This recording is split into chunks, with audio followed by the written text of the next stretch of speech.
Hi guys, it's Tony Robbins. You're listening to Habits and Hustle. Crush it.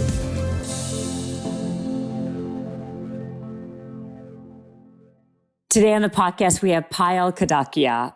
Payal is one of the most impressive women I've had the pleasure of speaking to on this podcast. She is the founder of ClassPass, which is the leading fitness and wellness membership service platform in the world.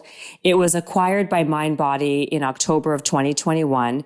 Prior to this acquisition, ClassPass had been valued at over $1 billion and members logging more than 100 million hours of workouts across 30,000 partner studios in over 30 countries. She's also the founder and artistic director of the SAW Dance Company, which was founded in 2009 with this mission to increase awareness of Indian dance and make it more mainstream. Payal wrote her first book recently called LifePass, which is all about her methodology of goal setting. And on the podcast, we talk about it. We talk about when she started to drop what she should be doing and taking the pressure off of herself to achieve in the more traditional ways. That's when she really shined and created success beyond pretty much anybody's wildest dreams. She, like I said, she is extraordinary. What she's accomplished is extraordinary. And we talk about resilience, talking about failing and getting right back up and just persevering. This was a really, really interesting conversation. Payal gives tons of stories about the evolution of her career, where she came from, what she started to do, and how she built this. I hope you enjoy this conversation. I really, really enjoyed having it.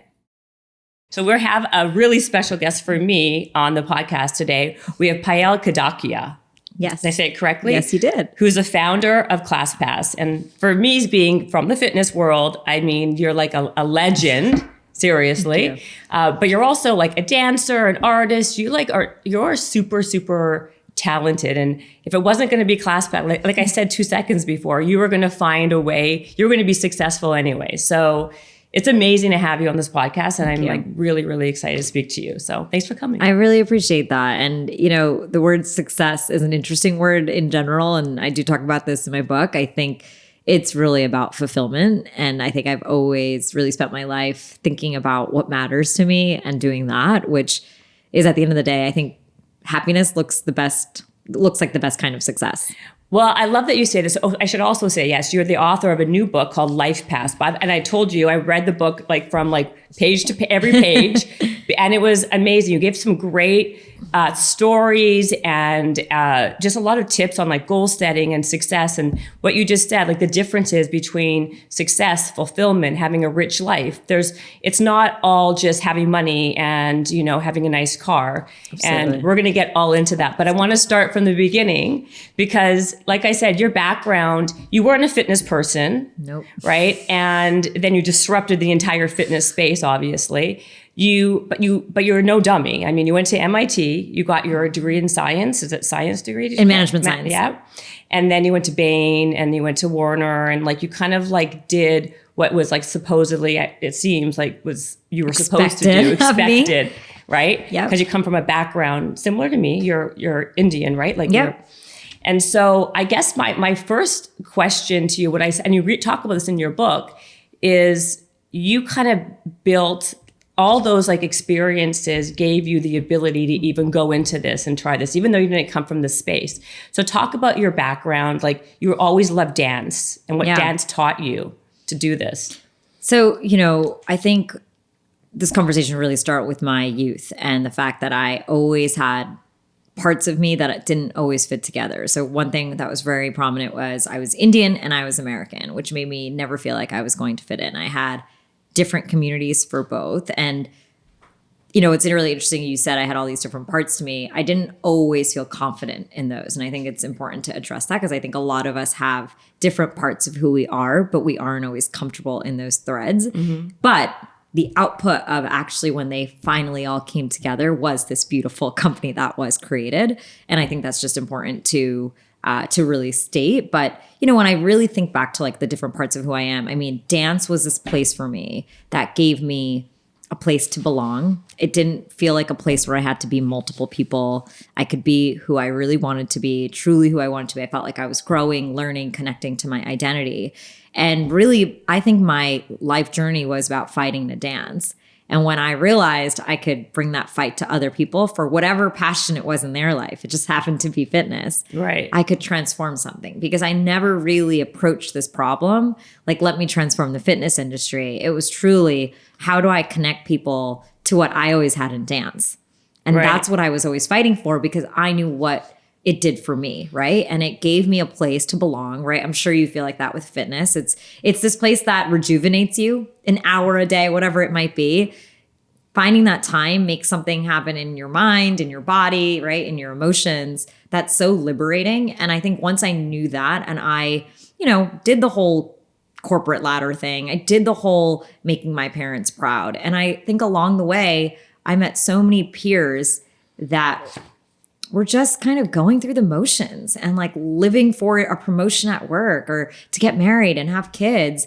And by no means is that wrong. It's just, I know society does that to a lot. Right. And here I was, this girl, when I was, 22, I would have a dance show on the weekend, right? And I would be waking up on Saturday mornings after like long client meetings, all of that, waking up to dance from 8 to 12 on a Saturday morning or a Sunday morning. Like that, I committed my life to it, right? And I missed traveling. I missed brunch. I missed going out. But I was so fulfilled by what I was doing. And I literally feel like that was really the part of me that knew I had to solve this problem for other people because I felt that it gave me so much. So why wouldn't I want to build something that would give people so much of that same magic? Right. No, that makes sense. I mean, when did you start dancing? You were really, really small, right? Yeah. So, and it's interesting, like there were different parts of dance in my life. So when I was 3, I started doing Indian folk dance. So that was more of my dance teacher, who was my mom's best friend, getting together a bunch of little girls, and we would practice in basements because there really was no formal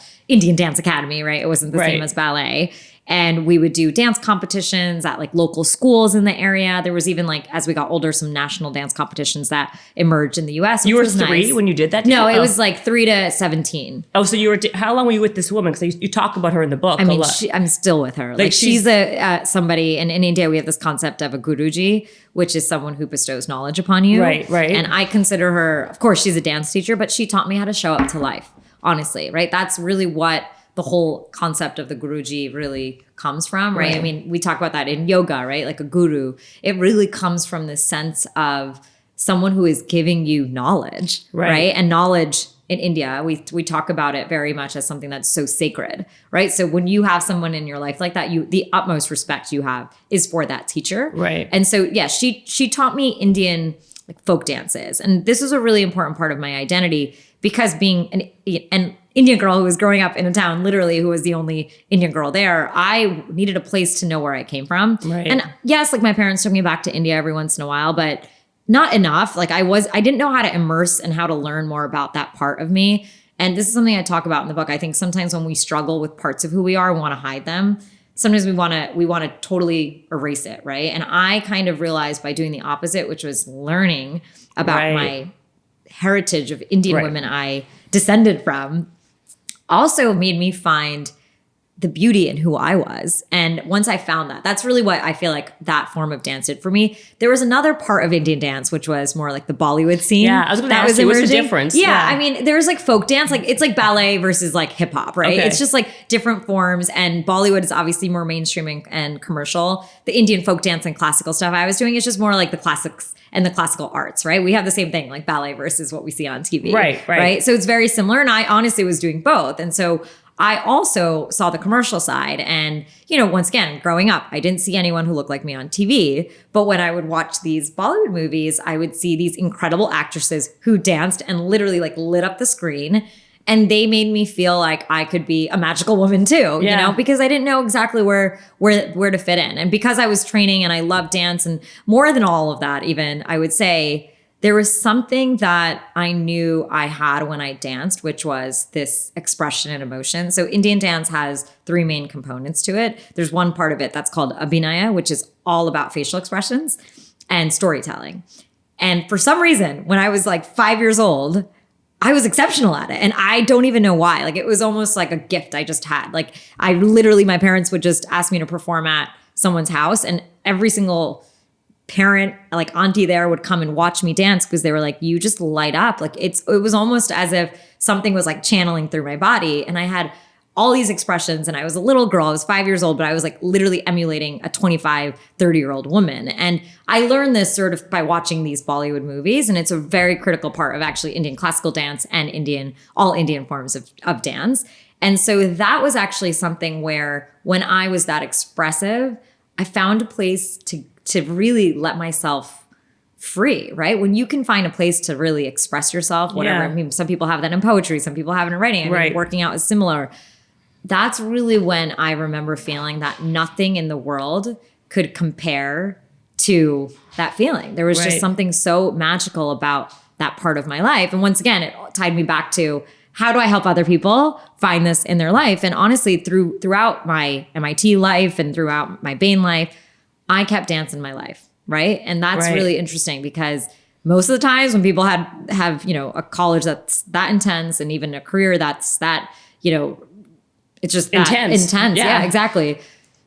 It's hard to find time to do anything else. But I was that person. I talk about a lot of those stories in the book of randomly going to performances and needing to miss client meetings. Well, yeah, but like, to me, that's what's amazing. Cause like, to your point, like you're not like at some like state school, right? Like you're at like MIT, and you're still, that's how important it was to you. Yeah. But like, talk about, cause you say it a lot, like the tools that dance taught you to be successful in life, like professionally and personally, like discipline, all those things. Discipline, yeah, 100%. I mean, I'm a very self-motivated person, and I will 100% say that for anyone who has a dream, you need to be self-motivated. Yeah. I mean, I can give you advice. Every person in the world can help you out and give you some sort of, card to help you. But at the end of the day, you need to be the person who is motivated enough to break through those doors, right? Totally true. And I think I always had that. And I learned that self-motivation because of dance, right? It was my dance teacher saying, I've taught you a dance today. You better know it next Saturday. Right. I mean, I could have showed up next Saturday and not known it, and that's fine. I was very young. Like, what was she going to do? Right. But and she taught me that construct of, wait, I don't know it. How do I practice? How do I work hard to get better at it? So by next Saturday, I could do it. Absolutely. Right. That was just that process to learn that we are capable of internalizing something, getting better at something, performing something at our best, was a really important thing I learned at a really young age. And she also, I talk about this a lot too. It's this, she of course like wanted me to do well in life. And there was a difference between perfect and doing things well, right? And I think in my life, and I talk about expectations a lot, I think when expectations translate to perfection, right? In that sense, it feels perfect because it's perfect to other people, not to myself. Right. When I'm doing something at my best, I will know. And to me, that is perfect. Right. And that's the construct that I think a lot of people don't think about is perfection is other people. Absolutely true. That's such a great point. And I love how you talk about that, the whole thing. I've always said, I talk about fitness, how for me, that it taught me the same, that's what really kind of resonated. It taught me, how to not just discipline for sure, but work ethic, hard work, progression. Like that's how you build confidence, right? Mm-hmm. When you see yourself going from here to here to here, and that propels you to feel like you can like conquer anything. Right? Absolutely. And that's why I think when kids are small, they should be doing even team sports to learn how to be a team player. Yes. And to learn that when you make a commitment to go somewhere and be at a place at a certain time, how important that is. Right. So people sometimes don't kind of connect the dots like that, right? I agree with that. I mean, and I think going back to what you were just saying about progress and the human journey. Yeah. For me, and I'm 39 years old, and I know I've done a lot of things. You look in my like life. You're 15. Thank you. But are you sure? I want to check your license. Yeah. The only thing I'll say is to do the things I've done in my life at this age, it's required me to pivot and progress, right? Yeah. And a lot of times, if you don't reflect on if you are moving forward and if you get comfortable, I've just never wanted to be comfortable in my life. Right. And that doesn't mean just my career. That means in anything in my life. That means about growth in my mind, right? Growth in my body. If I never want to feel like I'm stagnating. And I think fitness and I think, going to classes, doing all these things like gives us a way to feel that progress, especially when our lives can be like, I'm going to work every day and doing the same exact thing. Coming home and doing the same exact thing. You need to add that spice to your life where things fall into a routine. So how do you do that? Like do you give what do you suggest people do? Like, I think a lot of times people get stuck in good enough, right? Yeah. And in this comfortable, day-to-day monotony, right? Of paying bills and having to do all of that. I mean, you have to do those things. Those are non-negotiables. Non-negotiables. Right. You have to do them. Right. So when people, and you do a very good job in your book talking about this, when people talk about this, follow your dream, follow your passion, sometimes it's not about just doing it willy-nilly. There has to be a plan. 100%. And risk consideration. This is actually one of the biggest reasons I wrote the book. Actually, my husband and I always talk about this because he sees people messaging me all the time being like, I'm going to quit my job. Exactly. You inspire me to quit my job. And he's always, reminding me to tell them the rest of it, the story, which Absolutely. Is having a financial plan, making sure you have the right experience and skills, the way I've cultivated my network before I took that leap. And Absolutely. I think that is a really important point to tell people. Here's the thing. You should never feel trapped by any of those things, right? Especially money. I think money is the one that traps us the most. Yeah. It is acknowledge where and what money is to you in your life, right? How much do you have? How much are you making? Where can you find the freedom in it? Right. And it might not be something that's going to allow you to go for your dream today, but maybe in 3 years, it's the right time. But if you don't start that process today, you're going to constantly feel like you can't move. Right. Yes. And that's one of the biggest things I think why people feel stagnated and, don't want to try is because they don't see the hope on the other side. Right. They don't see the fact that they can maneuver their life, make money work for you. You don't work for money. Right. That's something I talk about a lot. And really, honestly, and I'll be, I'm one of those people that I grew up, my parents didn't have that much money. They came from India with a few dollars in their hands. Yes. I grew up in a way where it was not a luxury, right? To have money and to do things. And so I valued every dollar. Yeah. And as I got older, I valued it even more. And I talk a lot about this too, but I think we have to also realize there's a trade-off between money and time as we get older too. We want to make more and more money, but we forget to realize time is the most important thing. And look, that's a luxury conversation to be able to have at some point in your life, but we should realize when are we making enough money where we're giving up on our dreams, right? Or giving up on the things the way we want to spend our time. One of my favorite things is when people tell me, especially with ClassPass, I'd have people say, I'm busy. And I'm like, you're not busy. And it's really this idea when you're talking about the bills and all of that. Yeah, we all have to do it. Plan it out, do it, check it off, do it efficiently. Don't stress about it. Don't make it something that takes 5 hours of your mind, but 1 hour of your time.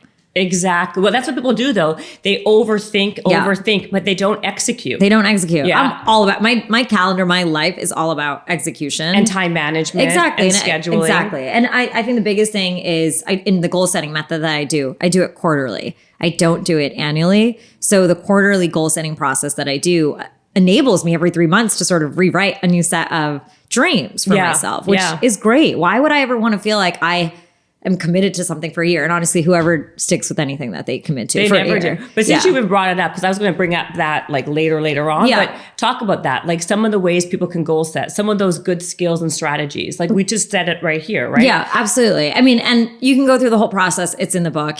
First step is always reflecting, which is getting a sense of where you are. Then I have a dream session, which I do, and I anchor it in words, not achievements. So it's literally, how do I want to feel in a year, which is another big step that I think a lot of people miss. Yeah. Before you even goal set, and this is really what the book is set up to do, is to get you in the mindset and get you into the self-awareness to know where you're going to set those goals from. Yeah. Because usually if you set goals, I mean, I can write down a list of goals what people want me to do, but how do I make sure that those goals are from my heart, right? And they're aligned with, not fears, right? They are aligned to something I truly want to do. And that's really where people go wrong. So that's why I've set up the method. So the first 3 steps are actually about figuring out where you're going to goal set before we even do. Before you even do it. Yes, before you even do it. And then once you goal set, I mean, yes, then it's all about making measurable goals, making sure they're actionable, that you're starting with step 1, not step 30 in 10, the process. Right. Because a lot of times people don't know where to start, and then they don't realize that even, signing up for something or researching something is actually a good goal versus actually doing it, and you need to know where to start. And I think a lot of times people get lost in that. So I break down all of this stuff, but I think it's an important thing for everyone to think about. And you said this earlier, which I think this is an important part of it, is gain the confidence in yourself, right? So going to class, getting better at something, setting a goal, checking it off, feeling like you accomplished it will make you just set a bigger goal next time. Totally. That feeling of accomplishment is so underrated. Exactly. People don't understand, like, when I make it a point, like, I need to work out in the morning. And if I people are like, oh, how you need to work out, but it's part of my day that is so important, like work. It's part of my work. Yes. I'm not going to be. It's a non-negotiable on my calendar. Right. It's a non-negotiable. Yeah. Because if I don't, trust me, you don't want to be around me. Yeah. I'm just cranky all day. I'm like, and then I feel like I'm waiting to work out all day, and I'm like figuring out when I'm going to do it. And also, it's like that feeling of accomplishment that I can check that off my list gives me the power to do so many other things way more effectively. In the same exact way. Right? Way more efficiently. It's not about just working out to get a nice ass. It's not about that at all. Yeah. It's all about what it does for your mental focus, ability. People need to do it to actually know what we're talking about. Absolutely. And you know, even at a more professional level, I always really believe ClassPass was only birthed because I was able to have a few successful dance shows in New York City. And my first show was 100 people. But if that didn't go well, I don't know if I would have done a show for 1,000 people the next time around. Exactly. But it literally, so I've said this before, I feel like ClassPass started with that 100-person dance show that as a 4-year-old in the middle of Manhattan decided to get a studio, and I was able to get 100 people there. And that was your first company, right? ClassPass was actually not your first company. Right. It's called SAW. SAW Dance So that was your first. So can you tell us, okay, so besides going through all the actual step-by-step goal setting, what you did? So you were working at so you left Bain because, your boss thought you were, it was too difficult for you to kind of get the dance in. Yeah, exactly. It was not that, I knew if I stayed at Bain and stayed at business school route, Bain stuff, I'd be saying no to dance at that point in my life. I kind of knew that I wasn't ready to give this up. I mean, I'd been fighting for it now since I was 3 years old. Why give up now? And I decided to find a way to make everyone in my life happy, which was take a job in corporate America, basically have a 9 to 5 that I knew was more predictable. I could go to a class at 6 o'clock, not have to worry about it. I could dance in the evenings. I could make performances and also make a salary, right? So I look, some people would be like, oh, why didn't you trust yourself at that time to do it? I still think I needed to. Yeah, to me, this was the baby steps I took that felt comfortable for me in the moment. I still, like I said, wanted to make sure that, my parents sacrificed a lot for me and my sister. Totally, I wasn't ready to just throw that away. And I knew Bain was great. So going into, and this was in the entertainment industry because I went into the music industry, which felt more aligned with my creative side. Decided to do that. I was there for 3 years, and literally in my first month of working there, I decided to get together a bunch of girls that I had been dancing with in, New York and on sort of the East Coast. And we just started playing around with some choreography. And that's where SAW started, my dance company. And we got asked to perform at this huge festival downtown in Manhattan. And we ended up on the cover of the art section of the New York Times. And this was within 9 months. I didn't even have a website up for the company. But I knew we did good work, right? I think that's another thing that I want to stress is whenever I did something, I did it well. And that reputation followed me from MIT to Bain to dance. Even though I may have never really loved being and doing some of those things, I still always did good work. So people always wanted to recommend me or, tell people, oh, you should work with her, which I think is an important point, which is sometimes not always talked about. That's why I think it's a very big point. Yeah. Because you set yourself up for success your whole life. Exactly. And I couldn't tell you how many times in my life people have come up to me being like, oh, I spoke with this person who worked with you here and then became an investor to me because they were like, that person spoke highly of you. Right. So that follows you. But side point. So then I was not a side point. Good point. Good because point. Your reputation follows you. Your reputation follows you. So don't make sure you're doing right by what the people are. Whatever you say yes to, do it well. If not, say no. Exactly. And do it well. Yeah. Don't just phone it in with anything. Right. Because that is all like it's going to follow points. you. Yes. Absolutely. Yeah. So I was at Warner and I was working, I was dancing on the side.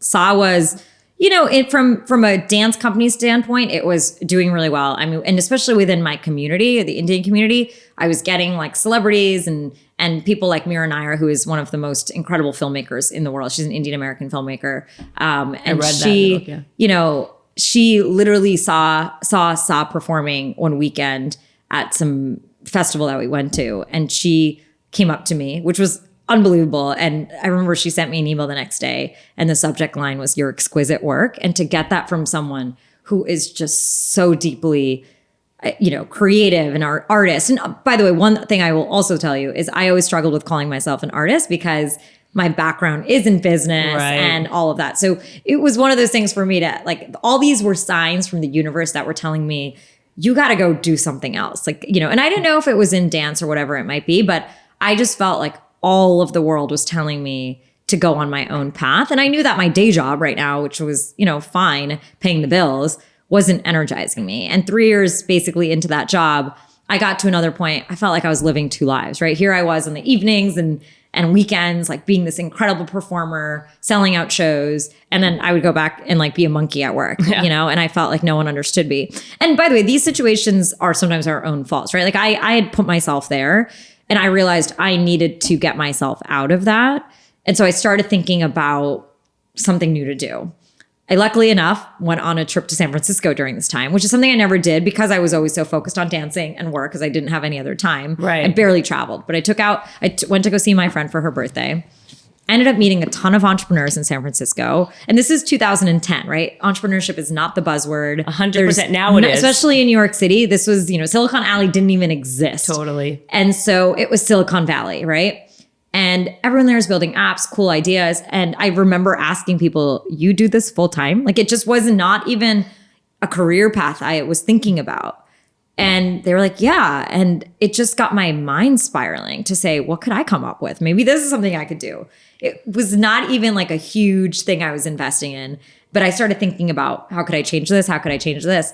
And 36 hours later, and after work every day, I went to a ballet class to take. On that Tuesday I got back, I decided to try a new class. And I get onto, my computer, I'm looking for a class, and it's so frustrating to see the thousands of tabs open. And that's when I decided to say, let me build an open table for classes. And that's really when the idea started. Right. Of course, it's morphed in concept and consumer value proposition since then. But the seed of it started on that day when I was frustrated by that search for a ballet class that I couldn't find. And like talk about that because people, I don't think even not everyone knows, you've had a few different iterations of ClassPass. Like what you see today isn't what it started out to be. So then you thought it was going to be like the open table of I thought it'd fitness. be a search engine. And so exactly, that's what you thought. And so, but on that, you were able to get Techstars and all these other things. Yeah. So what was the next? So now you have this idea. Then what happens? So I started doing some market research, right? So using my background that I did have from Bain and MIT, I started figuring out like how big of a business are like open tables and my comps like ZocDoc and Seamless Web, which were out there. So I did some analysis on them to just understand their business strategy. I also did like market sizing and research. So I did a survey with my friends to be like, when was the last time you went to a yoga class? Like what class do you want to try? Where do you find them? I needed to do my own market research. And you did this on your own? Yeah, I did this on my own. This is what you did with Bain anyway. Yeah, exactly. So I was doing this all the time. I just did this to solve my own problem. Exactly. Talk about transferable skills. Yeah, I mean, exactly. You already had like all this ability. Yeah. So I knew how to do a survey and all that. And by the way, for anyone, you can just get on SurveyMonkey and do a survey. It's actually not that hard. It's very user friendly. And so once I started doing that, I also started telling my friends about it. A lot of them, which I was in shock by, started thinking about investing, right? I remember being at brunch with one of my first investors now. We were meeting as friends and he's like, hey, like I'm writing you a 10K check. I'm like, what? And it was like one of those things for me where, I mean, I still had a full-time job. I hadn't quit Warner Music Group.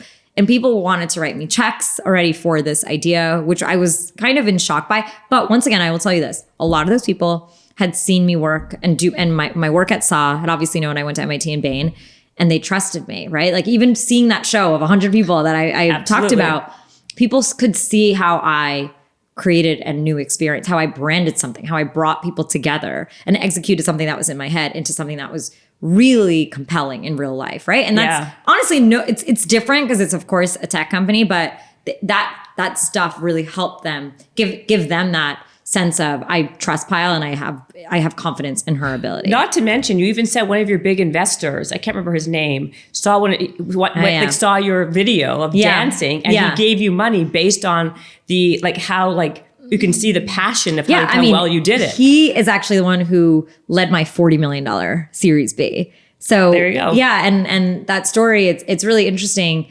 So his name is Adam Falcon, works at General Catalyst, and he had come to a few of my shows, and he'd also seen videos of me dancing.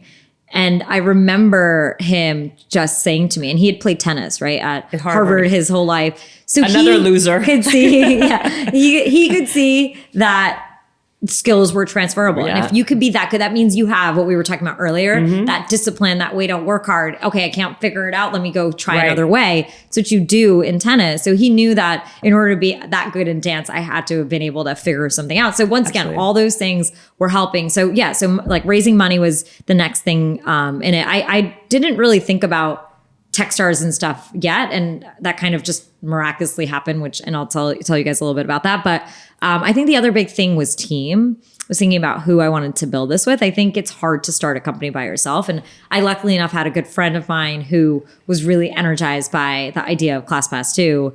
And he just was like, I really want to do this with you. And we just decided to co-found it together. What was he doing before? He was a banker. Yeah. Again, okay. So again, you have you have something that most people don't have starting, right? You have the transferable skills you have are super practical and but you know what? Needed. Yes. Right. Agreed. It helped me think through it. But do I think that someone else couldn't ask those same questions? No. I mean, it's like a lot of this is asking your friends what they think about an idea. That's not something. And by the way, I asked people what they thought of the idea, and everyone said they would use it, and then no one did. And then that's a whole other story we'll get into. So, and honestly, my market research was wrong, clearly. But still, you were able to do it. I was able to do it.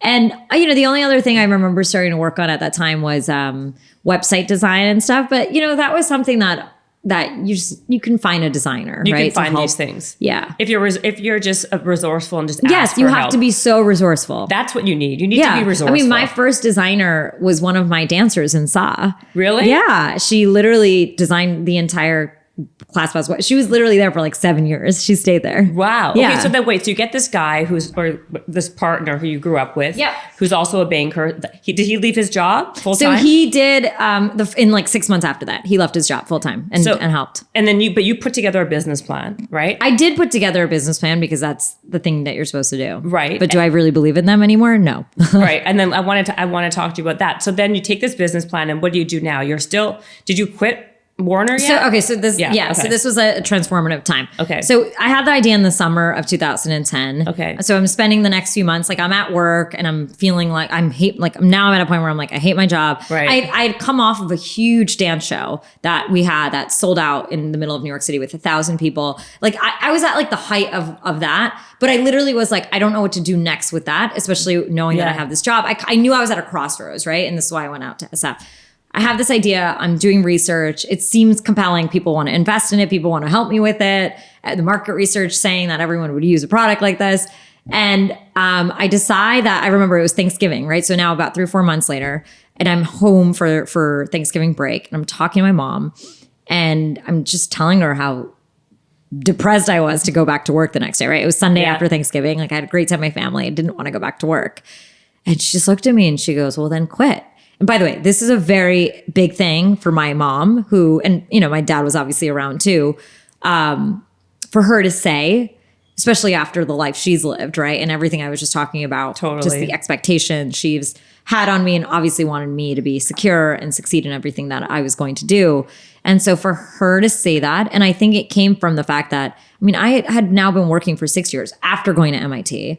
They had seen people, talking about SAW and the people who've come to my shows and what I was able to literally accomplish. Yeah. Right? And I was 25 years old. I think that they literally they needed to set me free, and they felt less I think she could tell I was unhappy. And I don't think any parent wants to see their child unhappy. Right. So she literally said that. And that was the moment that I finally got the courage to quit. So then I decided to quit a month later. And this is also a really interesting story because I go to quit. It's like the scariest moment, right, of anyone's life. And it's because you're throwing away your salary. You have no idea what structure you're going to have. Yeah, security, all of it.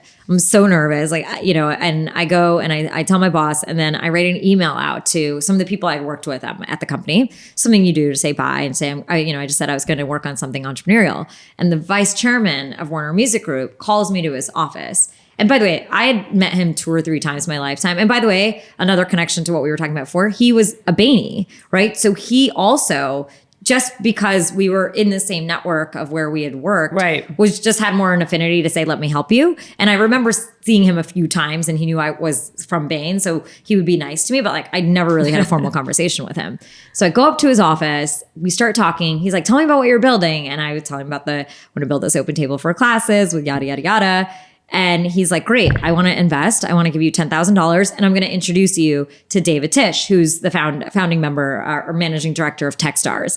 And he wrote me a recommendation. And David Tisch actually always tells me, he's like, the recommendation you got was the best recommendation we've ever had. We could not say no to you. And they had 1,500 applicants and they only accepted 13 companies. So back to recommendations and all of that networking, how important it was, because I don't ever actually believe in applying to something and sort of not having somebody who can give you a good recommendation. And the chance of you getting into anything like that is very close to zero. Right. So you kind of use your network and your connections. So then what happens? Yeah. So then, I get this money and, well, 10,000 is not going to get you very of course far. not. And so at this point I had friends and family. I had people who were, how much did you raise in the friends and family? The total first round that we did was around 1.2 million, but it happened over a year.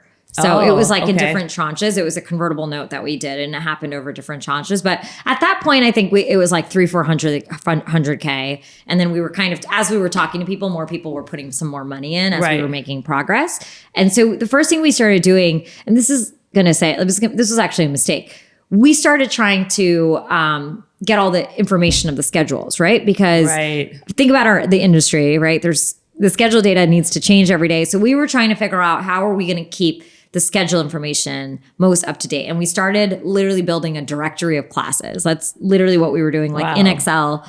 It was this crazy thing. And only in New York, did you it was only in New York. To scale it with every city. It was just New York in the beginning.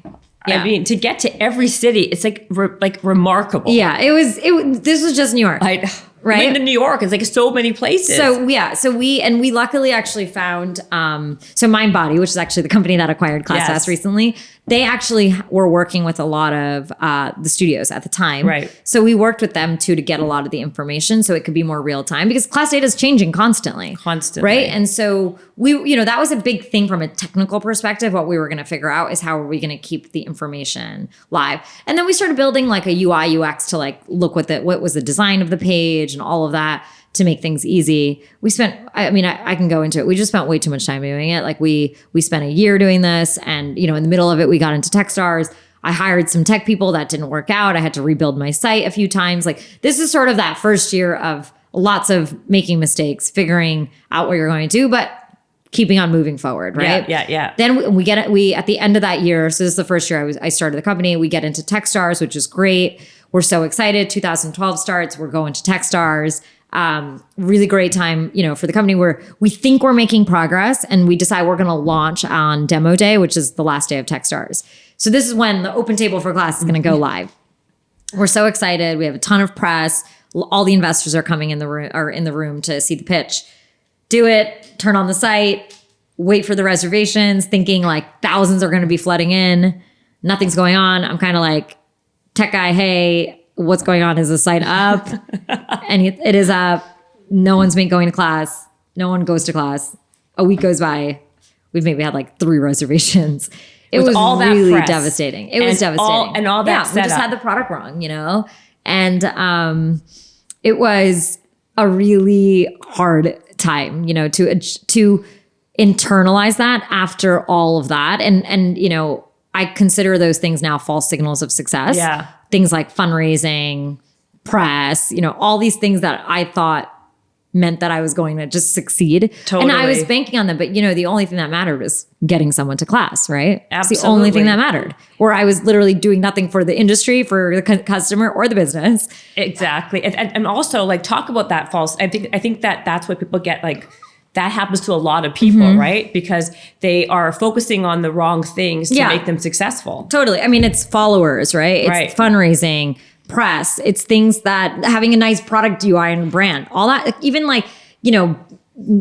doing some of the legal stuff is important, but all that stuff, it's like worry about those things when you have to, What do you call it? You call it something in your book also, champagne problems. Yeah. Okay, what is that? Yeah. So it's a problem that comes up when things have gone well. Yeah. And like you literally should be, clicking the champagne. Yeah. And, for example, when sites go down because you have too much traffic, woohoo. Like, sometimes I remember in the beginning we would overbuild. We'd be like, okay, like we don't want the site to go down. So we're going to like overbuild. Why do that? Do that after. First, see if a customer even wants to buy your product and will come to your site. Exactly. Because people forget that the hardest thing to get people to do is change their behavior.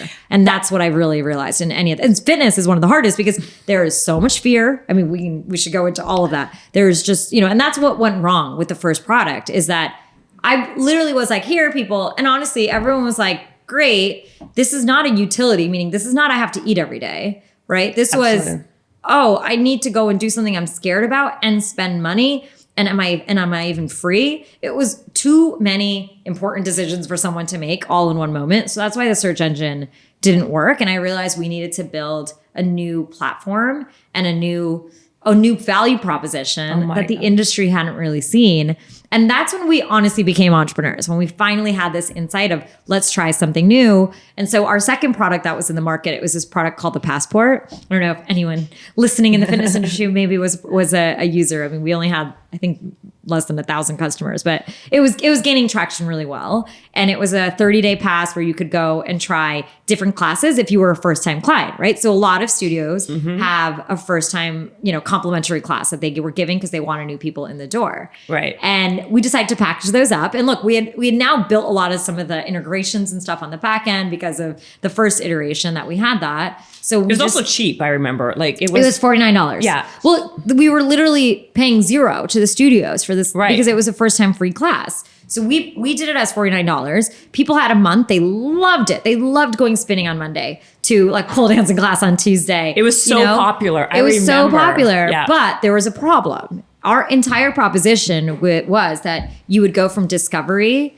down to like finding a package at a studio and converting. Right. And so therefore you would stay long-term with them and stay long-term in the ecosystem of what we were building. We didn't see enough conversion, right? So a lot of times people were just buying the product and then falling off. What we did start seeing though, is some people were trying to buy that Passport product over and over again with different email addresses. Yes. Now that was this crazy insight for us, right? Because at first our reaction was, we need to shut that down, right? That's like, they're doing the wrong thing. Right. But we saw so many people doing that we started realizing, wait, maybe people want to do this monthly. So we sent out a survey asking people, is this something that you would do if you could do it on a month-to-month basis? And 95% of people were interested in it. Yeah. And that's when we knew that we had to pivot to a subscription.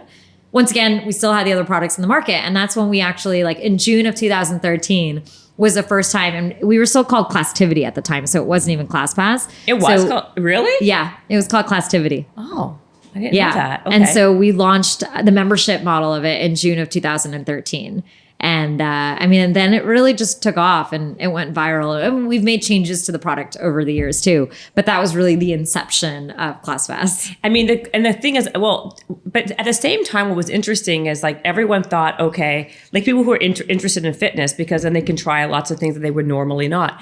But how did you guys get the people who are not fitness people to even, because they still have to overcome the habit of not working out. Now they still have to be intimidated by going to a new place over and over again. Yeah. And they still did it. Yeah. So here's the beauty of this product. First of all, our number one job was for that market, right? Right. There was already the people who knew how to go to Barry's, knew how to go to Equinox. Like that world already existed. Right. And they could just try something new. A super high price point too, right? So we knew we needed to get people in the door in an accessible way to get them to try things. Now, one thing that was really interesting, this is more of like a psychology, like a behavioral thing, is that because people paid on like day one, Yep. the app became opportunity to them. Going to that yoga class now felt like something that they already had paid for.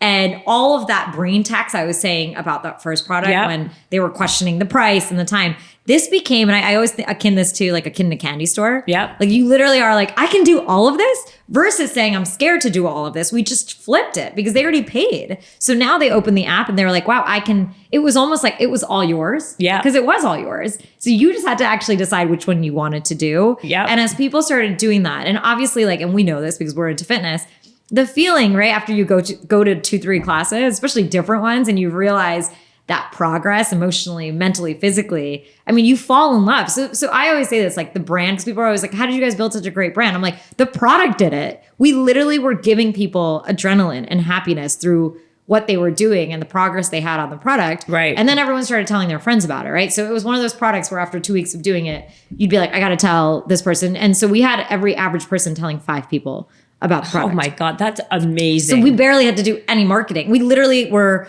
I remember we had to hire people because we needed more inventory and more studios because we were literally growing so fast and everyone wanted to try the product. And I mean, it was one of those times as a startup where you just are like all hands on deck. It was amazing. I mean, a couple of things I remember though was that if someone found a class that they liked, they couldn't go back to that class. Remember? Well, so like, that was in the past for our product, and we that was used the to past, have, that's what- and we used to have a cap of you could only go 3 times in a month. Exactly. That was the thing. We got The rid of cap. that obviously over time. Right. But then your price point of the pass or whatever, the membership became more expensive. Yeah, right? exactly. And then you changed it to credits and all that other stuff. Exactly. So I never really kind of like looked into this, but how did the studios make money? Did you split? Was it like a split? Like what did you do with them? Yeah, so we would always pay them a portion. Like in the beginning, it was a rate that we negotiated with them. Yeah, I remember that. Off of their pack rate. Over time, it's definitely evolved because now we have like an algorithm. So it's literally actually all like optimized pricing. So they actually get paid different prices for every class based on peak, like how much demand there is and all of that. So it's actually like so much more complicated now that I can't tell you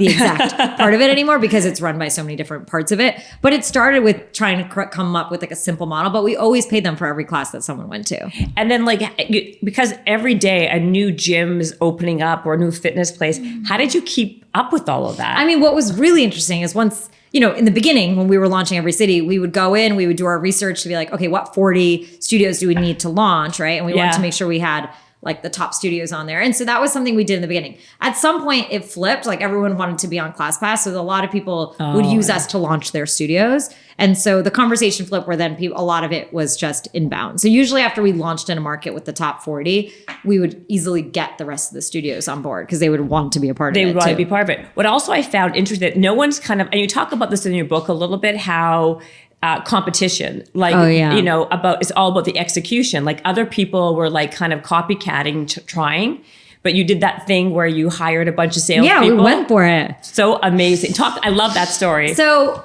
in, let's see, I'm always like into the dates because it's such an important right. part The chronological order is so important for me too. It is. Yeah. In 2015. Yes, it must have been, it was 2014, the end of the year. And we had raised our Series A. So I had raised a $12 million Series A that summer. It was announced in September. And the second that was announced, there was literally a copycat that opened up in every city in America. So every day I would get to the office and one of my like team members would send me another email to be like, here's like FitPass and here's like this thing. And it was just, I can't even name one, by the way. I don't know one. Yeah. Well, at the time there was a lot, and at first, my reaction was, we're going to stay the course, like keep looking forward. We have a plan. Let's do it. And then I remember going home and, this is a very female moment for me in the sense of, I remember thinking about like fashion designers and I'm, and people like ripping off their bags. Yeah. And I was like, this is my product. Like I literally, it's not even like, anyone could say it's not because anyone can know the amount of iterations we went to figure out this magic. Like I have it. Like it was one of those things where I'm like, we literally invented and created this. This is not fair, right? This is literally knockoffs, right? We call it copycats. It's definitely something in the business world that people think is just more normal, but it's a knockoff, right? And I was like, if this was, Kate Spade or Tori, like what would they be doing? And that's when I was like, that's it. I'm going to go. Like I remember having that conversation in my head and saying, I know how to get stuff done. We just need to step on the gas. We had a plan to launch 8 cities that year. We decided that we were going to launch 20, which meant I think I can't remember the exact numbers right now, but like literally we had to do 10 plus cities in a matter of 3 weeks or 3 to 6 weeks. It was insane. It was crazy amounts. Yeah. And we did it. So and we called it Operation 2015. And it was to be in 20 cities by January 1st, 2015. And we were. And I hired 60 people on one weekend to go out. We literally did a Craigslist ad. We made them call us. And we would say, call us to schedule your interview, because we wanted to see how they would do on the phone. And if they were like good and personable, all of that. And then we literally hired so many people. They came in Monday. We like trained them. We flew them out Tuesday. And we went into all these cities. It's unbelievable. Yeah. I mean, it's unbelievable. And like I said, like, I don't even know anybody, like these copycats, they probably do they exist now? Are there anybody? I mean, they were like one of the big ones, it used to be called FitMod, but like they were all in different regions, and we acquired them. So a lot of them we've either now joined together, we've mostly joined together, or they've died off. Yeah, I mean, because I can't think of any at all. This was like I said, in 2014-15 when the model was new, there was a lot more. But now I think ClassPass has established itself enough where exactly. People don't compete with the model. So, and it's actually really bad when there's two big ones. Like we've seen it. Like, I mean, Uber, Lyft, right? I feel like this has happened in other industries too, is you end up fighting more than you care about the customer. Yeah. Yes, the customer sometimes benefits if people like price discount, but then the businesses end up being, your VCs and everyone end up being like really, really taken advantage of with their money and all of that. So competition's like, while it's good and it should spur innovation, it shouldn't spur, bad business decisions. And that's what it usually does. So why did that make sense? So how important was having a mentor? I know you say that was pretty important. How do people find a mentor? Did it really kind of, because it seems like through your path, you've had a lot of people who kind of like knew of you being like a superstar, so to speak. You were. Thank you. Well, I mean, it doesn't take a rocket scientist to figure it out. I mean, that's true. So did you really need one even? Like it felt like you were of course. I mean, here's the thing. Because of this relationship I had with Ushanti, who's my dance teacher. Right. I think in my world, I always knew that I could keep growing, but never, even right now. I mean, do you have a mentor now? Do I have it? Yeah, I have tons of mentors right now. I have people who constantly inspire me to do more and be more. And I think, we have to remember what a mentor is, right? They guide you through life, right? They're not here to, like, there's no point in my life where I would never want to be in a place where everyone's like, yeah, great, you're done. Like you've done it all. Well, I don't want to ever be there. Right. It's about what journey am I going on in my life? And I think the right mentors truly can see that inspiration, that spark in you, your talent, and help you unleash it, especially when we sometimes have blocks, right? Whether it might be society's expectations or feeling incapable of doing something, I think the right mentor comes in. And there's a lot of times in this journey where I've thought to myself, can I do this, right? And I think calling up those people, them reminding you of your why and reminding you of your capabilities is important to have. And I think one of the things that I think is really important is run towards people who you feel like you have this nice connection to. I think a lot of times we look for like what their title is and how like important they are and their followers and all that stuff. But we forget that it's really about someone who has that like gravitational pull towards you and vice versa. Because if it's not going to be meaningful to them too, they're not going to invest in you, right? Like I think the best things about my mentor relationships is that we give to each other in a way. Like they know they've helped me so much and vice versa, that it's one of those things where it's like any other friendship in your life or your marriage or whatever, you have to cultivate it. It's not something where you're like, let's meet every Monday at 2 p.m. Exactly. Mentors in my life have come and go based on when I've needed them, right? There were like certain advisors I had in the beginning of ClassPass who were helping me with like product and operational stuff. And there's other ones I had when ClassPass got bigger and it was more about strategy and scaling, And so in your life, like I also believe that there's like personal boards of directors you kind of have. And, someone like Ushanti, who is a dance teacher, when I'm looking for creative inspiration, I call her up, and I think that it's about surrounding yourself with different people from different industries, right? Not all in the same place, because it's not going to round you out either. I think that's a very good point, because people, the whole thing about making it very like, meet me at 2:00 at this time, it feels very like disingenuous. Like, it's not authentic. No one wants to feel like it's work. Exactly. Yeah. And it's hard to find mentors that you click with? And what do you see the differences between like a coach or teacher and a mentor? Yeah. I mean, look, a coach, is there to motivate you and help you through different like blocks in your life. I think, a teacher is there to give you something and actually bestow knowledge upon you. Teach you something. Yeah, teach you something. And I think isn't a mentor too? I think it's different. I think teachers teach you an actual skill, right? Yeah, exactly. Or an actual learning. I think advisors could too, like, they can introduce you to people, whatever it might be. But I think their role is really to help guide you through the journey, which is a little bit different. I think coaches motivate, like they're like, keep going, and keep doing it and 5 more reps. That's true. Exactly. Like that. Exactly. Yeah. So this guy, I think you talk about him, Fran, he's a president now. No, Fritz. Yeah. He's the president now, right? He's the president of At My Body. Correct. He was the CEO of ClassPass. And you had a lot of loyalty to him because he believed in you at the beginning. Absolutely. And by the way, being a 4'11" Indian woman in tech in 2013, and I mean, Fritz is like this huge, like 6'5" German guy. It's so funny because I remember when we met, I didn't feel like he was judging me at all. Right. And I think like that's the important thing. I think people always ask me, how did you survive as a woman in tech and all of that? I'm like, I surrounded myself with people who I knew didn't see me that way. Yeah. Right. Like that. And I knew I was more than that. And I made sure that everyone around me always knew I was more than that too. Right. And I think that's really part of it, is that I found great people like that who saw the dream and they were like, this girl is going to, they saw the tiny but mighty energy. Tiny but mighty, exactly. So was it hard to raise money? Like at which points were it really hard? I mean, the beginning was really hard. Right. And in hindsight,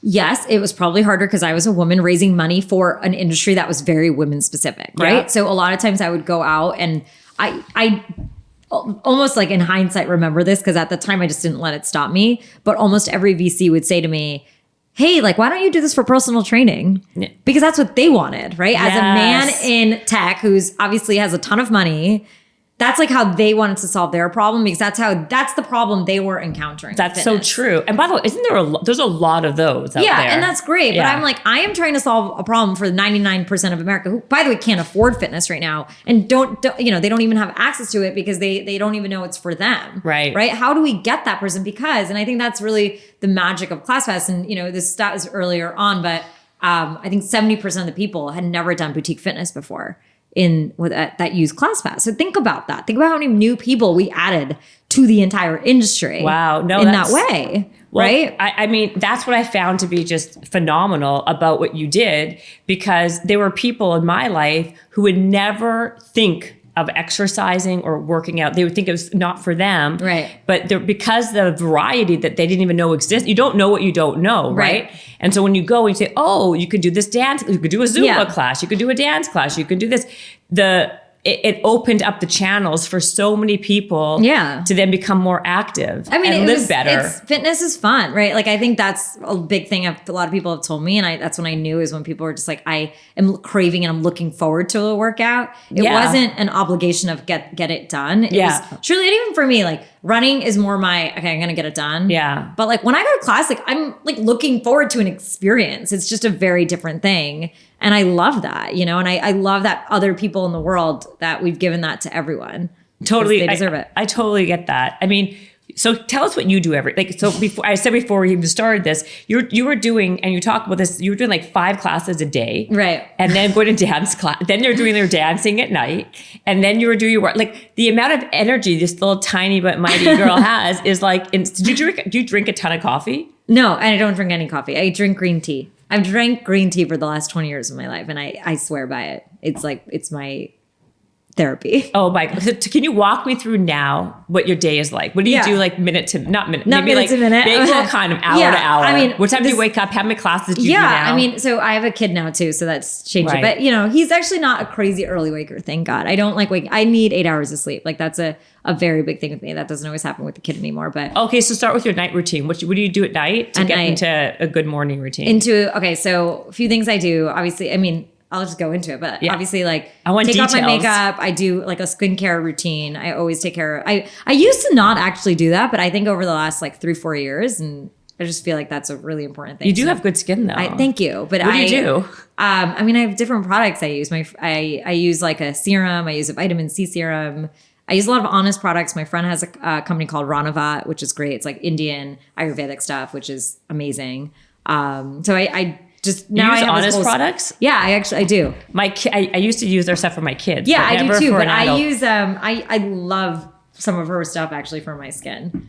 Wow. So, and I love Jess, and obviously and she's gifted me a lot, and then I just stop. Oh, and sorry, I so sorry, literally, I just really like it. So I use that, and so I do that, and then I listen to Kirtan, which is like an Indian spiritual. It's like, I guess it's kind of like gospel, but it just soothes me. So I always listen to Kirtan for 13 minutes. And then For how long? 13? It's 13-minute song that I listen to. Like, and I usually do that through with my routine. Oh. Sort of like meditative, but I like doing that. I think it's important that we have a routine where we do that. And then I usually fall asleep, depending on like where and what time I am. But I listen to like a 5-6 minute meditation thing, but I usually am asleep by the end of it, which is amazing. That would be me too if I was doing that. Yeah. And so that's usually, for me, what I like to do when I go to sleep. And then What time do you go to bed though? I usually try and sleep with baby like around 11. Okay. Yeah. And then he wakes up at between 7 and 7:30. Okay, that's not terrible. Yeah, it's not. That's really good, actually. Yeah, exactly. He's pretty good. I have a good sleeper, thank God. I'm gonna knock on wood. Well, I know, let's not jinx it. Exactly. And before you had the baby, what time did you wake up in the morning? I don't believe like in alarms. I know that's really weird. I would agree. set alarms I just think they like mess up your sleep cycle completely. And so I would only set alarms on days when I would have a really like important meeting. Yeah. But it probably around, I don't know, like 8 o'clock, maybe 8:30 at the latest. Okay. I'm not like one of those early. You're not crazy like. No, I'm not. But first thing I do and then like, okay, right now I can't, like I spend time with my son in the morning. It's like my favorite time with him. So try not to check my phone. I really commit to being with him because I think it's an important part of my day with him. I just like not even like checking my phones and emails and all that stuff. And so I'm usually with him till about 9 and then I have a nanny who comes and then I go for my run. So usually right when she gets there, I do my run. 20 minutes still? I do 30 right now. If I'm going to, I won't do it if I'm going to class. Although look, I've gotten off of like, I go to class still. Like I love doing bar. It's just, it's harder right now with COVID and all of that. So Yes. I try and do 2 at least classes a week. So in there, I usually, A week. Yeah. Okay, exactly. you changed it a little bit. I know. Good, I mean, good. right now it's been a little bit more intense. So I know it's like, I feel like if you ask me pre-COVID and post, especially pre-COVID and pre-baby, my life was very different versus now. But I still work me out about and it. move a lot. And then what I'll do is like, so even if I work out and I usually do some sort of workout every day, I'll spend some afternoons depending on like what is going on. Obviously I have a ton of meetings that I have to do, whether it's book stuff and other stuff going on. And then I sometimes try and like block off time in the afternoon to choreograph and like dance. And I will do that. And so that's sort of by the way, I have made my office, it's part dance studio, part office. So That's like that's exactly what I have. yeah, in my, it's actually really nice. So I'll dance for like an hour or two. And, and some days I have rehearsal with my dance company too. So I usually have that. I try and, get all the work stuff done and dance stuff done by around 5. And then I spend 5 to like 7:30, 8 with my son. Like that's my time with him. We like my husband and I, we love going on walks with him, going to the park and all of that. And then usually at night, I mean, once again, COVID's been a little bit different. I like going out to dinners and stuff, but I usually just like working. Like I either work on like creative projects I'm working on, or I'll like watch some TV. What do you watch? I mean, let's see. I mean, I love Netflix and I like Bollywood films and. Any good series that you're watching Oh, right let's now? see. What did I just watch? I mean, I've watched Squid Games and then I just started Inventing Anna, which I feel like everyone's probably everyone's watching. watching the same thing. I know. I'm not interested in watching it, but I know everyone's watching And it then right now. I just finished Ozark. I love Ozarks. Yeah. I don't know. I mean, I feel like there's a bunch of random ones. I watched Cheer the other. I mean, I would cheerleader for 10 years. I know. In order to like kind of like fit in with the rest, you took your dancing ability to become a cheerleader. Exactly. So basically, you wake up, you go for your run, you like during the day because now you're not officially involved with ClassPass now, right? So last October when Class was acquired, I decided to move forward. I since that moment have had the book. So I've literally been in like meetings, interviews, podcasts, sharing this lovely book with everyone. So that's literally and the same stories. I feel the monotony of you. I mean, know, I enjoy it. And honestly, I think one of the things that to underscore here is I realize like my journey is representing my community. And it's an important one, right? Obviously, I'm an Indian girl, and not many people have told our stories, and that's why I do talk about a lot of cultural experiences in the book, and so it's important for me. And I realize that. I think that's something that over time I realized is how important it is for us to see people succeed that look different, because it makes other people really believe that they can be it too. And I didn't have many people who I could look up to that looked like me growing up, and I realized the importance of that. And that's why I did feel like, and I knew that this book was something that was a responsibility, for me to give back to my community as well, because I know so much of my success also came from the values and culture that they gave me when I was younger. So I wanted to take this moment to give back. And that's really how I thought about it. Well, I think if anyone's going to write a book about goal setting and success for that, you're like a perfect person, right? Because you've actually like walked the walk and you did it. Like you did everything. You did all the steps from what, I don't know you, but from what it sounds like, you did everything right. You put yourself in the position to win by doing all the right things beforehand. And I think like, that's why I was really excited to have you on the podcast. Thank you. I really appreciate it. And the only other thing I want to say with that is it comes from a place of heart, right? Like I think there's a lot of obviously type A people who want to just go, go, go. Yeah. And I definitely am a go, go, go person, but I like to always re-anchor with my heart, which is why the goal setting stuff starts with emotions, right? And I think that's what is sometimes missing even in the business world, right? A lot of people don't know how to go back to that heart. And I think that's what I always added to everything I did. Even with ClassPass, it was always came from such a deep, authentic why. And I really, truly feel like I try and live my life that way with that purposeful meaning in everything that I do, or I don't want to do it. And I think no one's really told us how to do that. They've taught us to go, go, go, go, go. Right. Or they'll teach us how to like reflect and meditate, but how do you tie that to the execution? Right. And that to me is really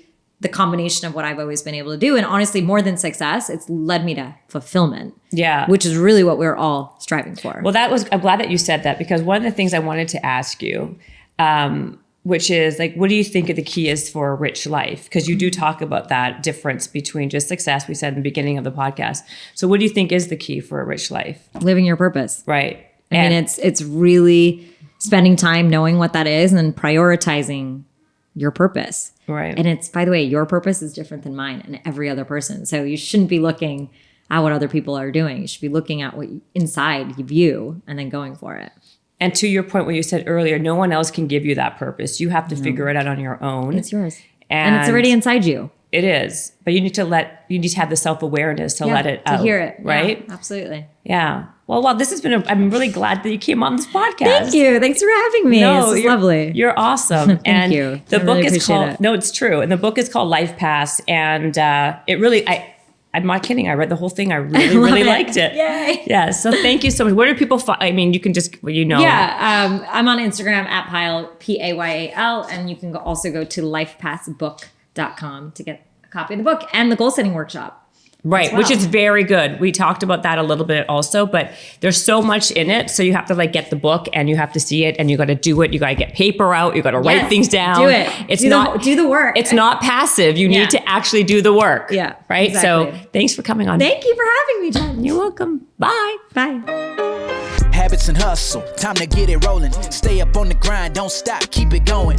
Habits and hustle, from nothing into something. All out, hosted by Jennifer Cohen. Visionaries, tune in, you can get to know them. Be inspired, this is your moment. Excuses, we ain't having that. The Habits and Hustle podcast, powered by Habit Nest.